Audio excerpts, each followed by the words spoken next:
بسم الله الرحمن الرحيم.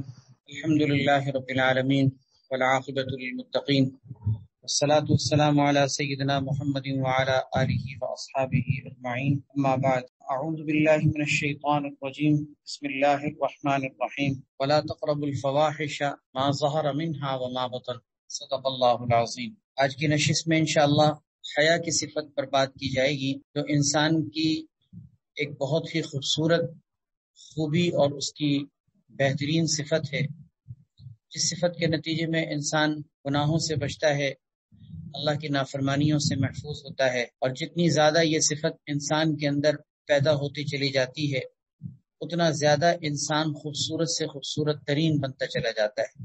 قرآن کریم کی جو آیت مبارکہ میں نے آپ کے سامنے تلاوت کی ہے، یہ سورہ انعام کے سیکنڈ لاسٹ رکوع کی آیت ہے۔ اللہ تبارک و تعالیٰ نے اس میں اپنے بندوں کو بڑی قیمتی نصیحتیں کرتے ہوئے ارشاد فرمایا ہے، وَلَا تَقْرَبُوا الْفَوَاحِشَ مَا ظَهَرَ مِنْهَا وَمَا بَطَنَ، کہ دیکھو فحش اور بے حیائی کے کاموں کے قریب بھی مت جاؤ، چاہے وہ ظاہری طور پر بے حیائی کے کام ہوں، چاہے وہ باطنی طور پر ہوں، یعنی ظاہری اور باطنی بے حیائی کے تمام کاموں کے قریب بھی نہ پھٹکو۔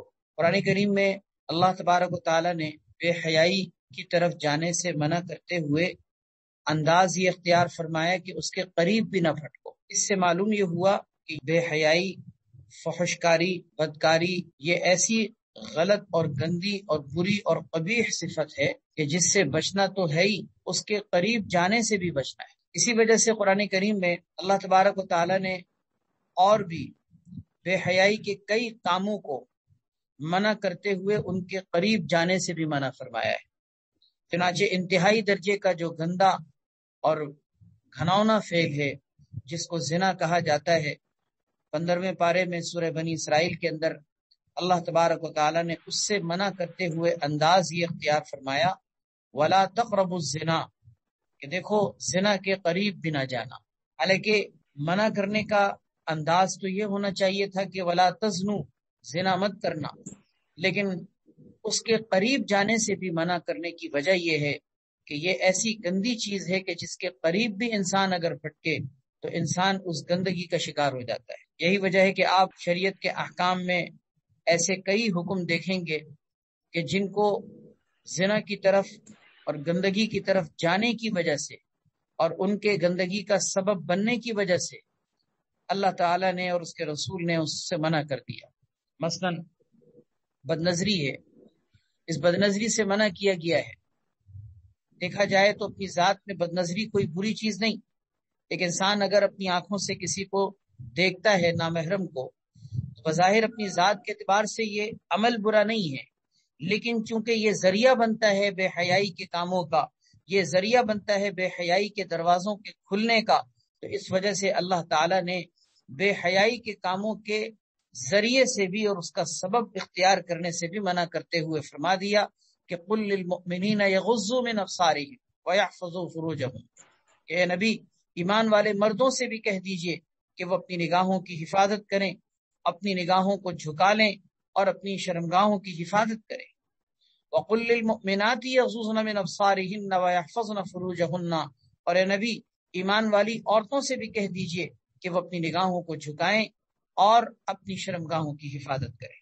اسی طریقے سے عورت کو اللہ تبارک و تعالیٰ نے پردہ اختیار کرنے کا حکم دیا، حالانکہ اپنی ذات کے اعتبار سے پردہ اختیار کرنا اور کسی نامحرم کے سامنے آنے سے اپنے آپ کو چھپانا، اپنے چہرے کی حفاظت کرنا، یہ اپنی ذات میں دیکھا جائے تو ایسی کوئی چیز نہیں ہے کہ اس کے اندر بے حیائی کا معاملہ ہو، لیکن چونکہ جب عورت لباس اور بدن کے اعتبار سے اگر ایسا انداز اختیار کرے کہ جس میں بے پردگی ہو، بے حجابی ہو، تو اس بے پردگی اور بے حجابی کی وجہ سے چونکہ معاشرے میں بے حیائی کے دروازے کھلتے ہیں، اللہ تعالیٰ نے بے حیائی کا دروازہ کھلنے کا اور بے حیائی کی طرف جانے کا سبب اختیار کرنے سے ہی منع کر دیا تاکہ معاشرے میں بے حیائی نہ پھیلے۔ یہ بے حیائی ایسی چیز ہے کہ جس سے معاشرہ ڈوب جاتا ہے اور معاشرہ اس کی وجہ سے تباہ ہو جاتا ہے، نظام زندگی اس کی وجہ سے فساد کا شکار ہو جاتا ہے اور لوگوں کی عزتیں محفوظ نہیں رہتی اور دل و دماغ کے اندر ایسی گندگیاں پیدا ہوتی ہیں کہ جن گندگیوں کے نقصانات کو کوئی لفظوں میں بیان نہیں کیا جا سکتا۔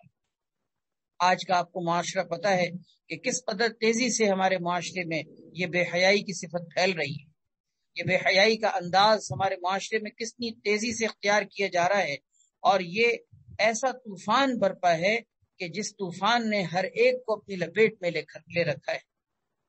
اور یہ سب اللہ کے نبی صلی اللہ علیہ وسلم نے احادیث طیبہ میں آج سے 1400 سال پہلے اس حقیقت کو بیان کر دیا تھا کہ قرب قیامت میں ایسے خطرناک فتنے رونما ہوں گے کہ اتنی بے حیائی عام ہو جائے گی، اتنی بے حیائی عام ہو جائے گی کہ راہ چلتے ہوئے سڑک پر، چوکوں پر، شاہراہوں پر، مین چوراہے پر کھڑے ہو کر کوئی بدکاری کر رہا ہوگا اور ان کو کوئی روکنے والا، منع کرنے والا نہیں ہوگا کہ کہیں کنارے پہ چلے جاؤ، کہ جس سے جا کر تم کچھ حیا، کچھ شرم کرو. فرمایا کہ اس زمانے میں ان کو روکنے والا، وہ سب سے بڑا اس زمانے کا نیک شخص ہوگا جو ان کو یہ کہے گا کہ تم نے کنارے پہ ہو جاؤ. یعنی اس طرح سے معاشرے میں بے حیائی پھیلے گی. ہمارا معاشرہ آج کتنی تیزی سے اس طرف جا رہا ہے. ہم بے حیائی کے کتنے دروازے کھلتے ہوئے اپنی آنکھوں سے دیکھ رہے ہیں. ایسا سیلاب ہے بے حیائی کا، ایسا سیلاب ہے جو ہمارے گھروں کی دہلیز کو پار کر چکا، ہمارے گھروں کے اندر گھس چکا.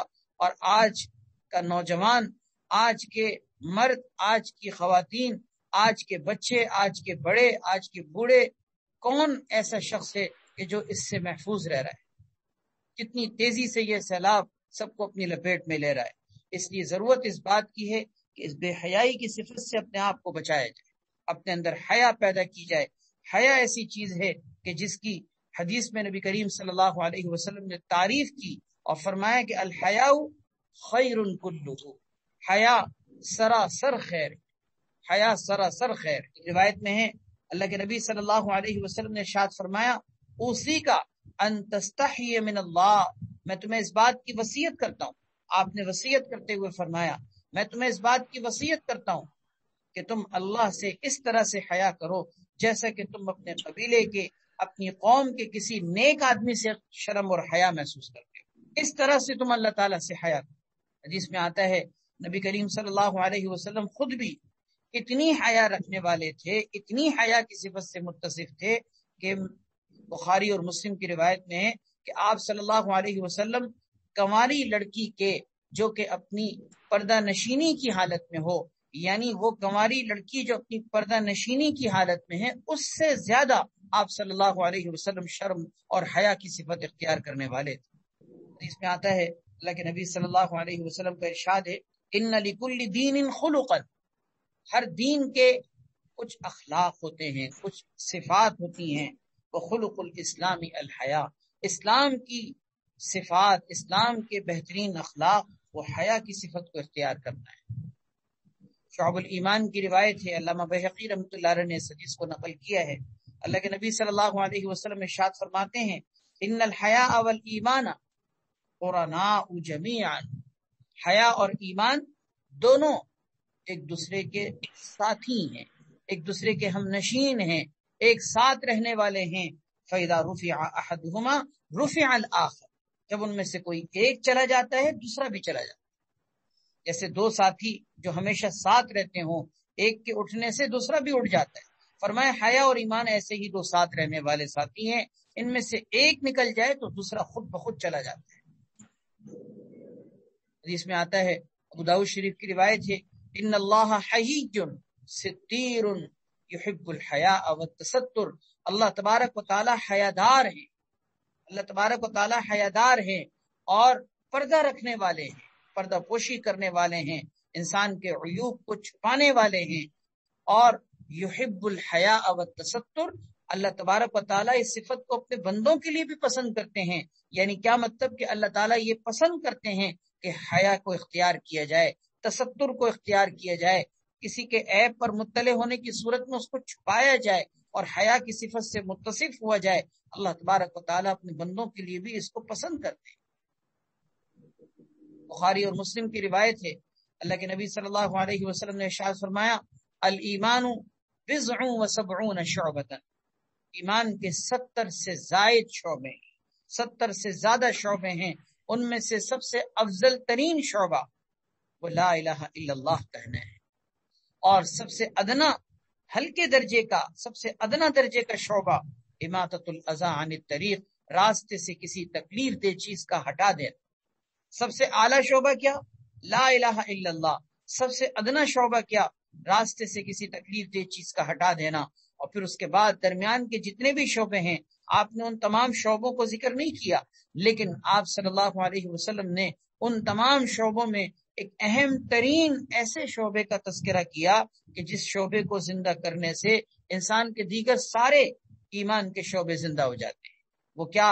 آپ نے فرمایا والحیاء شعبۃ من الایمان، والحیاء شعبۃ من الایمان، حیا ایمان کا بہت بڑا حصہ ہے۔ حیا ایمان کا بہت بڑا حصہ ہے، یعنی ایسا حصہ کہ جس حصے پر عمل کر کے انسان دیگر ایمان کے تمام شعبوں پر عمل پیرا ہو سکتا ہے۔ یہ ایسی صفت ہے کہ جو صفت انسان کے اندر پیدا ہو تو انسان ہر برائی سے، ہر گندگی سے بچ سکتا ہے، اور یہ نہ ہو تو انسان ہر برائی، ہر گندگی میں پڑ سکتا ہے۔ چنانچہ حدیث میں آتا ہے لوگوں کو نبوت اولا یعنی پچھلے انبیاء علیہ السلام کی باتوں میں سے جو بات ملی ہے، لوگوں کو پچھلے انبیاء کی باتوں میں سے جو اہم بات، اہم نصیحت سننے کو ملی ہے، وہ نصیحت یہ ہے اذا لم تستحی فاصنع ما شئت۔ بخاری شریف کی روایت ہے کہ اذا لم تستحی فاصنع ما شئت، کہ جب تم میں حیا ہی نہ ہو تو تم جو چاہے کرتے پھرو۔ اس کا یہ مطلب نہیں ہے کہ تم جو چاہے کرتے پھرو یہ کوئی اجازت دی جا رہی ہے، نہیں، یہ ایک زجر کا، توبیخ کا، ایک ڈانٹ کا انداز ہے۔ جیسے ہم کسی کو کہتے ہیں نا کہ تمہیں نہیں ماننا بھاڑ میں جاؤ، اگر تم نہیں مانتے، اتنا تمہیں سمجھایا، اتنا تمہیں بتایا، لیکن پھر بھی تم نہیں مانتے، ٹھیک ہے پھر تم جاؤ بھاڑ میں جاؤ۔ اب یہ بھاڑ میں جانے کا کیا مطلب ہوتا ہے؟ کیا ہم اس کی اجازت دے رہے ہیں؟ کیا ہم اس کو نقصان کی طرف جانے کی ترغیب دے رہے ہیں؟ نہیں، یہ ایک ڈانٹ کا انداز ہوتا ہے، طبیعت کی ناگواری کا ایک اظہار ہوتا ہے کہ تمہیں اتنا سمجھایا پھر بھی تم نہیں سمجھ رہے۔ تو نبی علیہ الصلوۃ والسلام نے زجر کے طور پر، ڈانٹ کے طور پر یہ بات ارشاد فرمائی کہ جب تم میں حیا کی صفت نہ ہو، جب تمہارے اندر شرم نام کی کوئی چیز نہ ہو، تو تم جو چاہے کرتے پھرو، تمہاری مرضی ہے۔ کیا مطلب؟ کہ تم سب کچھ کر سکو گے، تم ہر گندگی میں پڑ جاؤ گے، تم ہر گندے کام کے اندر واقع ہو سکتے ہو، اگر تم میں ایک چیز نہ ہو، یعنی تمہارے اندر حیا نام کی چیز نہ ہو۔ یہی تو وہ صفت ہے جو صفت انسان کو اللہ کی نافرمانی سے روکتی ہے۔ یہی تو وہ صفت ہے جو انسان کو لوگوں کے حقوق کو پامال کرنے سے روکتی ہے۔ ایک انسان چوری کرتا ہے، کیوں؟ اس لیے کہ وہ بے حیا ہوتا ہے، بے شرم ہوتا ہے، اس کو اتنی شرم نہیں ہوتی کہ میں کسی کے مال پر ہاتھ ڈال رہا ہوں، کوئی میرے مال پر ہاتھ ڈالے تو مجھے برداشت ہوگا؟ کوئی انسان کسی کی عزت پر حملہ کرتا ہے، کسی کو ذلیل کر دیتا ہے، کسی کو بدنام کر دیتا ہے، کسی کی عزت کی دھجیاں بکھیر دیتا ہے، کیوں؟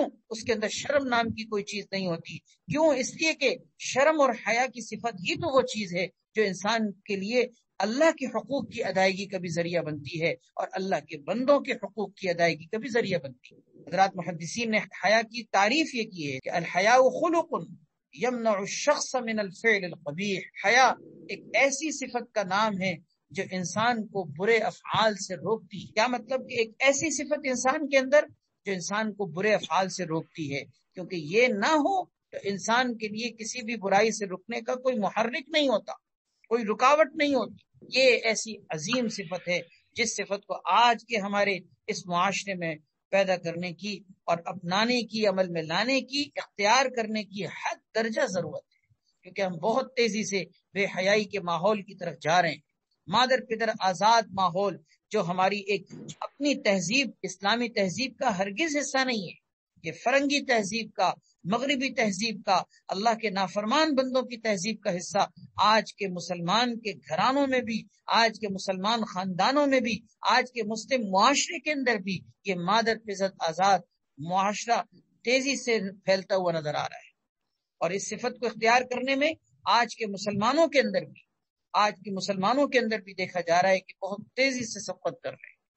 لباس کے اعتبار سے دیکھا جائے کیسی برہنگی کا سما ہوتا ہے، گفتگو کا انداز دیکھا جائے کیسی گالم گلوچ کے ساتھ گفتگو کی جا رہی ہوتی ہے، آنکھوں میں کس طریقے سے اپنی آنکھوں کو کس طرح سے غلط استعمال کر کے اپنی آنکھوں کو بے حیا بنایا جاتا ہے، کانوں کے ذریعے سے میوزک موسیقی سن کر کیسے کانوں کو بے حیا بنایا جاتا ہے، اپنے ہاتھوں اور پاؤں کو استعمال کر کے کس طرح بے شرمی اور بے حیائی کے راستوں کو اختیار کیا جاتا ہے، ان ساری چیزوں سے آج کے ہمارے اس معاشرے میں ہمیں بچنے کی ضرورت ہے۔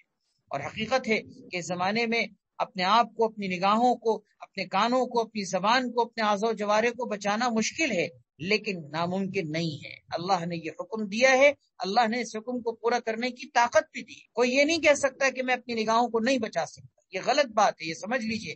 آج کے معاشرے میں ہمیں بعض لوگ یہ کہتے ہوئے نظر آتے ہیں کہ ہم اپنی نگاہیں اگر بچائیں تو کیسے بچائیں؟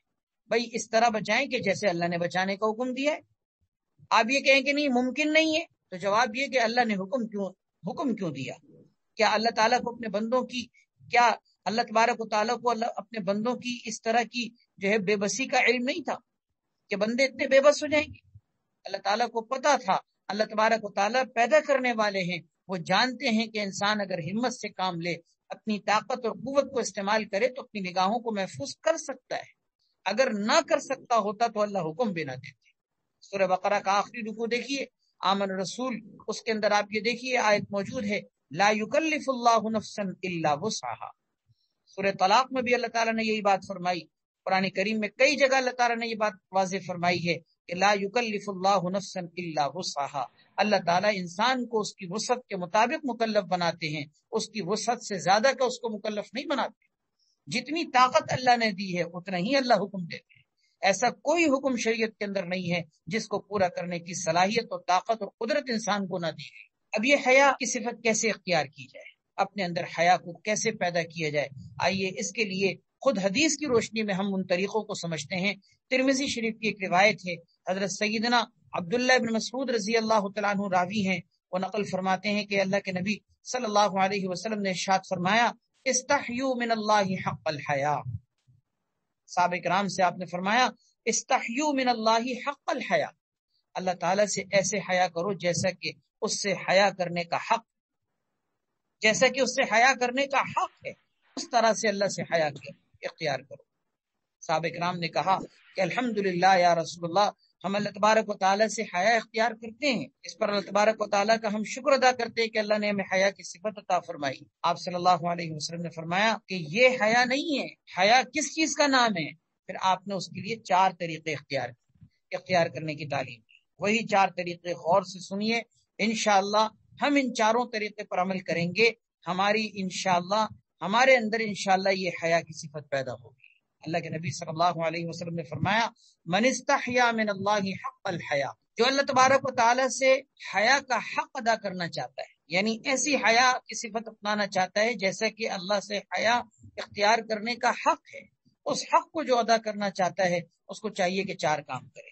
پہلا کام، فَلْيَحْفَظِ الرَّأْسَ وَمَا وَعَى، اپنے سر کی حفاظت کرے اور سر سے متعلقہ چیزوں کی حفاظت کرے۔ سر سے متعلقہ چیزوں میں کیا چیز آتی ہے؟ انسان اگر اپنے سر سے متعلقہ چیزوں میں دیکھے تو اس کی آنکھیں بھی ہیں، اس کی زبان بھی ہے، اس کے کان بھی ہیں، یہ سر سے متعلقہ جملہ اعضاء ہیں، ان سب کی حفاظت کرنی ہے۔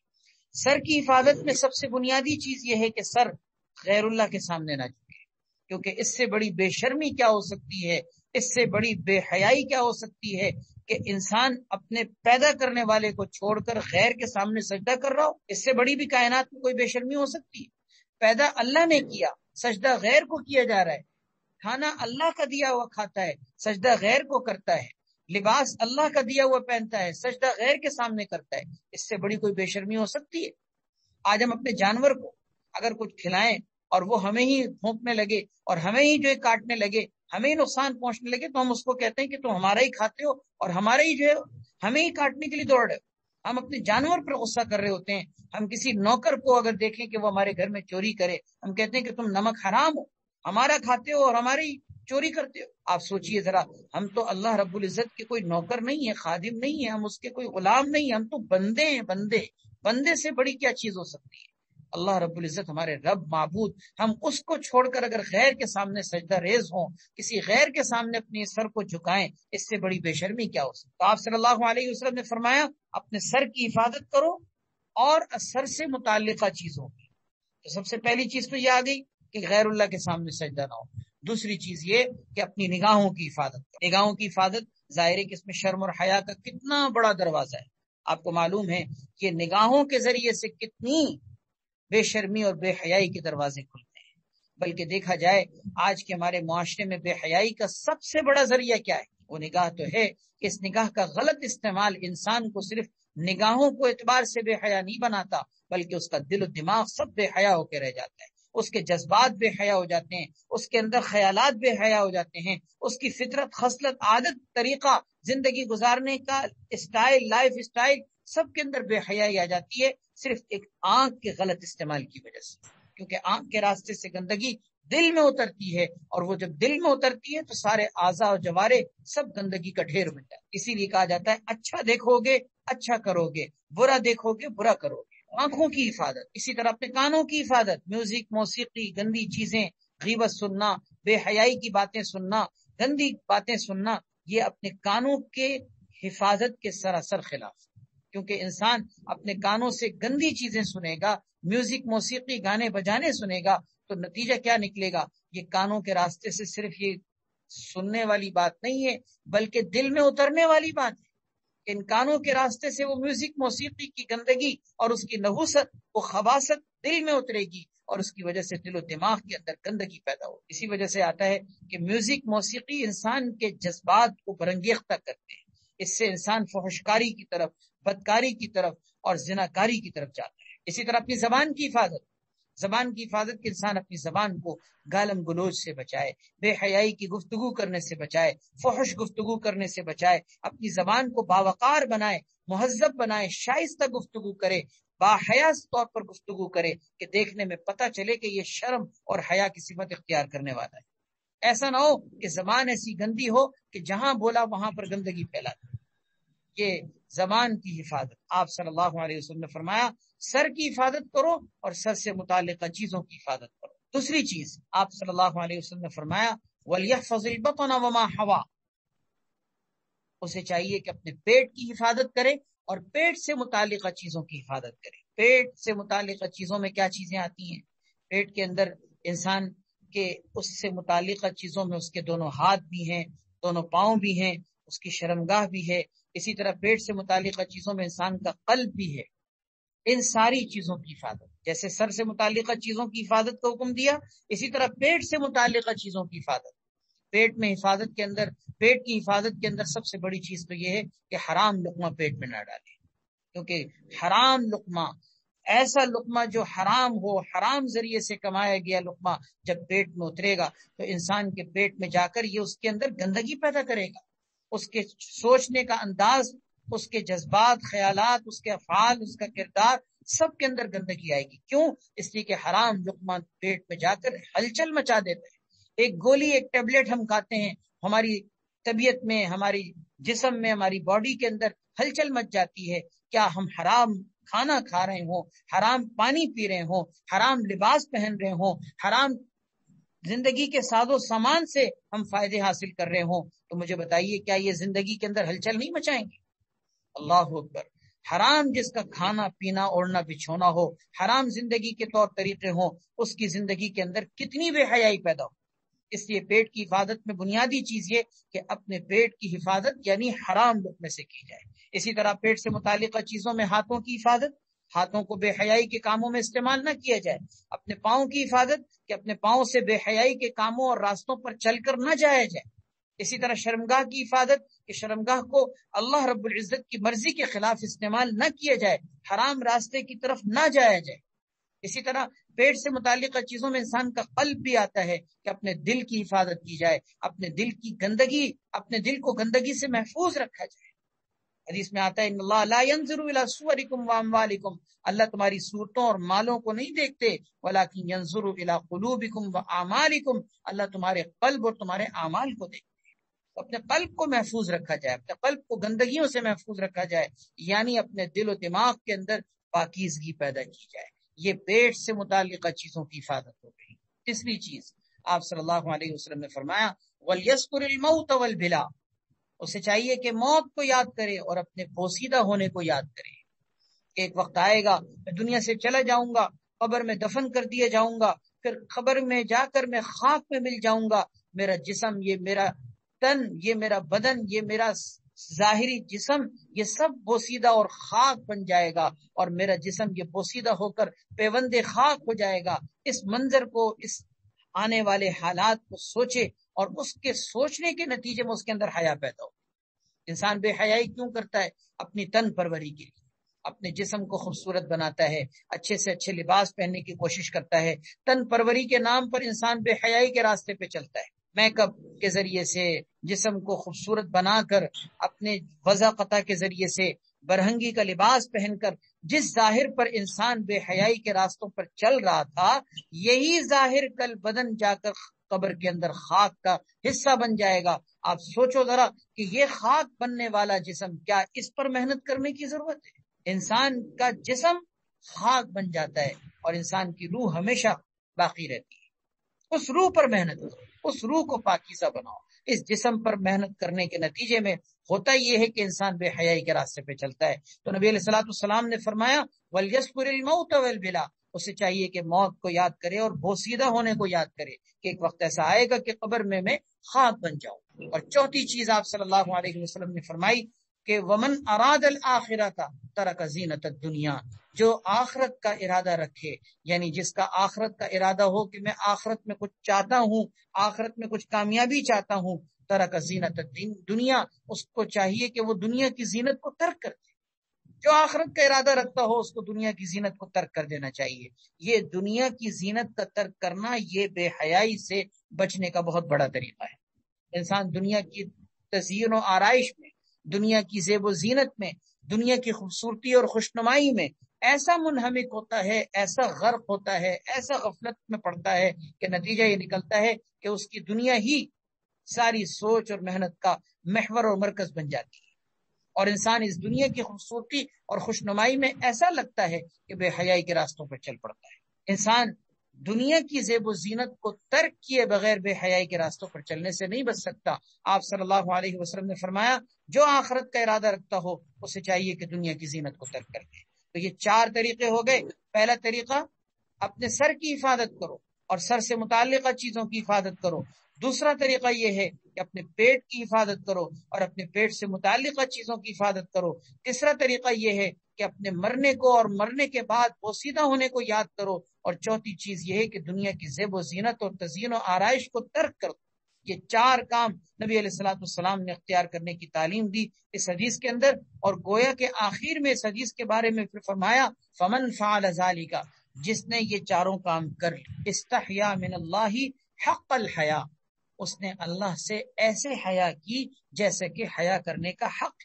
اس حدیث میں 4 طریقے ذکر کیے گئے ہیں جن طریقوں کو آج ہمیں اپنے معاشرے میں اختیار کرنے کی ضرورت۔ اپنی نگاہوں کی حفاظت کریں، اپنے کانوں کی حفاظت کریں، اپنی زبان کی حفاظت کریں، اسی طرح اپنے پیٹ کی حفاظت کریں، اپنے اعضاء و جوارح کی حفاظت کریں، اسی طرح اپنے ہاتھ اور پاؤں کی حفاظت کریں، اپنے دل و دماغ کی، اپنی سوچ کی، اپنی فکر کی، اپنے خیالات کی حفاظت کریں۔ یہ ساری حفاظتیں ایسی ہیں جو آپ کو حیادار بنائیں گی، آپ کے اندر شرم اور حیا کی صفت کے پیدا ہونے کا ذریعہ بنیں گی۔ اور خدا نخواستہ ہم نے ان حفاظتی پہروں پر ہم نے اگر صحیح طریقے سے پہرے داری نہ کی، اور ان حفاظتی راستوں پر ہم نے صحیح طریقے سے حفاظتی پہرے دار نہ بٹھائے، تو انہی راستوں کے ذریعے سے ہم پر اس وقت جو معاشرے میں بے حیائی کا طوفان چل رہا ہے وہ ہم پر حملہ آور ہوگا، اور ہماری دنیا بھی تباہ کر دے گا، آخرت بھی تباہ کر دے گا۔ بالخصوص یہ بات یاد رکھنے کی ہے کہ اس وقت بے حیائی کا سب سے بڑا ذریعہ یہ اسکرینیں ہیں، سب سے بڑا ذریعہ، اس میں کوئی شک نہیں۔ ہر شخص جانتا ہے، جس کو اللہ نے عقل دی ہے، شعور دیا ہے، سمجھ دی ہے، وہ اس حقیقت کو بہت اچھے طریقے سے جانتا ہے، اور اس حقیقت کا ادراک رکھتا ہے کہ آج کے معاشرے کے اندر بہت بڑا بے حیائی کا ذریعہ یہ اسکرینیں ہیں۔ اس لیے اپنی اسکرینوں کے سامنے بیٹھ کر مصروفیات میں بہت زیادہ خیال رکھیں، اپنی خلوتوں کو گناہوں سے محفوظ رکھیں، اپنی نگاہوں کی حفاظت کریں۔ ہر چیز نہ دیکھنے کی ہے، نہ ہر چیز پڑھنے کی ہے، نہ اس پہ بیٹھ کے فضول وقت ضائع کرنے کی۔ انسان کی زندگی قیمتی ہے، محدود زندگی ہے، اس زندگی میں آخرت کے لیے انسان اگر کچھ کرنا چاہتا ہے تو ان فضولیات سے، لغویات سے، منکرات سے اور اخلاق باختہ چیزوں سے اپنے آپ کو بچانا ہوگا۔ اپنے کردار کی حفاظت کرنی ہوگی، اپنے تقوی کی حفاظت کرنی ہوگی، اپنی سوچ اور فکر کی حفاظت کرنی ہوگی، ورنہ آنے والا دور اتنا خطرناک ہے کہ یہ خس و خاشاک کی طرح یہ بے حیائی کا طوفان اور سیلاب ہم سب کو بہا کر لے جائے۔ اللہ پاک ہم سب کی حفاظت فرمائے۔ یہ حیا سے متعلق چند باتیں احادیث طیبہ کی روشنی میں آپ کے سامنے ذکر کی گئی ہیں۔ اللہ پاک مجھے بھی، آپ کو بھی، سب کو حیا کی صفت اختیار کرنے کی توفیق عطا فرمائے۔ ہم سب کے اندر اللہ تعالیٰ شرم اور حیا کی صفت کو پیدا فرمائے۔ ہمارے بچوں کی بھی اللہ حفاظت فرمائے، آنے والی نسلوں کی بھی اللہ حفاظت فرمائے۔ نہ جانے کس طرح ہمارا معاشرہ، کس طرف ہمارا معاشرہ جا رہا ہے، اور ہم تو جس دور میں رہ رہے ہیں آپ کو پتہ ہے، پتہ نہیں ہمارے بچے، ہماری نسلیں آگے کس طرح کے دور دیکھیں گی۔ اس لیے اپنے بچوں پر بھی محنت کریں، ان بچوں کے اندر حیا کی صفت جتنی پیدا کر سکتے ہیں، جتنی ان کے اختیار کرنے کے اوپر محنت کر سکتے ہیں آپ محنت کریں، کیونکہ ان بچوں کے اندر اگر ایک حیا کی صفت ہوگی، یاد رکھیے انشاءاللہ یہ وقت کے بڑے بڑے طاغوت کا مقابلہ کر سکیں گے۔ ورنہ یہ بے حیائی کی صفت انسان کے ایمان کو، اس کے تقوی کو، اس کے کردار کو کبھی نہیں چھوڑے گی۔ اللہ پاک ہم سب کو عمل کی توفیق عطا فرمائے۔ وآخر دعوانا الحمدللہ رب العالمین۔ دعا فرما لیجیے اللہ تعالیٰ ہم سب کو عمل کی توفیق عطا فرمائے۔ الحمدللہ رب العالمین والعاقبۃ للمتقین والصلاۃ والسلام علی سیدنا محمد وعلی آلہ واصحابہ اجمعین۔ یا رب العالمین اپنے فضل و کرم سے ہم سب کے تمام گناہوں کو معاف فرما۔ یا اللہ ہم سب کی مغفرت اور بخشش فرما۔ اے اللہ تو عفو درگزر کرنے والا ہے، معافی کو پسند کرتا ہے، تو نے اپنے بندوں کو بھی معاف کرنے کا حکم دیا ہے۔ اللہ تو معاف کرنے کو بھی پسند کرتا ہے، معافی مانگنے کو بھی پسند کرتا ہے۔ اللہ ہم تجھ سے معافی کے خواستگار ہیں، ساری زندگی ہم سے جان بوجھ کر یہ بھولے سے جتنے بھی گناہ ہو گئے، اللہ ہم معافی کے خواستگار ہیں۔ اللہ اپنے فضل و کرم سے ہم سب کو معاف فرما دے۔ خاص طور پر یا اللہ بے حیائی کے ہم سے جتنے بھی گناہ ہوئے آج تک جان بوجھ کر یا بھولے سے، یا اللہ اپنے فضل و کرم سے ہم سب کو معاف فرما دیجئے۔